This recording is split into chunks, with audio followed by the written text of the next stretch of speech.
السلام عليكم ورحمة الله وبركاته. في مادة لو قدر الإنسان يتحكم فيها ممكن تولد طاقة تكفي الكوكب كله. مادة غامضة اسمها المادة المضادة، بس الغرابة إنك لو لمستها انتم الاتنين هتختفوا فورا. هنتكلم اليوم إن شاء الله عن المادة المضادة، بس في الأول ياريت تعمل اشتراك في القناة وتفعيل الجرس عشان يصلك كل جديد.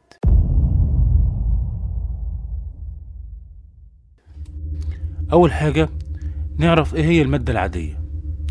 كل حاجة حوالينا مصنوعة من حاجة اسمها المادة العادية. الذرة فيها بروتونات موجبة وإلكترونات سالبة ونيوترونات ملهاش شحنة، بس العلم اكتشف إن في نسخة تانية من كل ده، نسخة معكوسة تماما.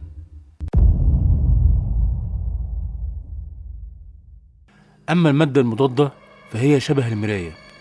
يعني إيه؟ يعني البروتون الموجب له أنتي بروتون وسالب الشحنة، والإلكترون السالب له بوزيترون موجب الشحنة. نفس الكتلة نفس الشكل بس بالشحنة العكسية.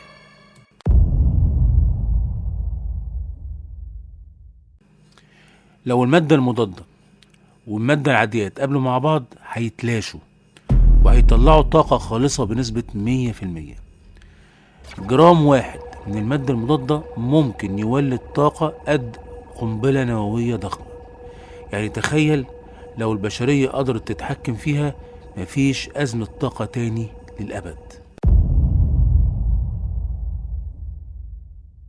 طالما المادة المضادة بتطلع الطاقة العالية ديت، طب السؤال بقى فين بنلاقي المادة المضادة؟ المادة المضادة مش موجودة طبيعيا على الأرض لأنها بتختفي أول ما تلمس أي مادة عادية، بس العلماء في معامل ضخمة زي معمل سيرن قدروا يصنعوا منها ذرات قليلة جدا، ذرات بتعيش لثواني قبل ما تختفي.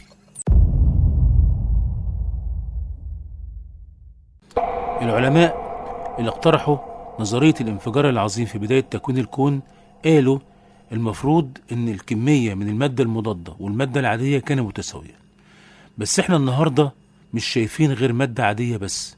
السؤال من المادة المضادة دي راحت فين؟ وهل تلاشت ولا في أكوان تانية مليانة مادة مضادة؟ سؤال ملهوش إجابة لغاية دلوقتي.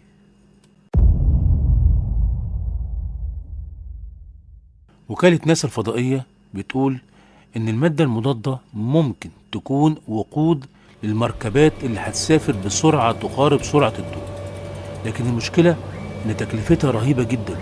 الجرام الواحد من المادة المضادة بيكلف تريليونات من الدولارات. المادة المضادة مش مجرد فكرة علمية، ده سر من أسرار الكون لسه مختفي. يمكن في يوم من الأيام نفهمها أكتر، أو يمكن تكون هي المفتاح لعالم جديد تماما. ده كان شرح بسيط لإيه هي المادة المضادة، لأن الكلام عنها كلام معقد جدا. فياريت لو الفيديو عجبك تعمل لنا لايك واشتراك في القناة وتفعيل الجرس. سلام عليكم.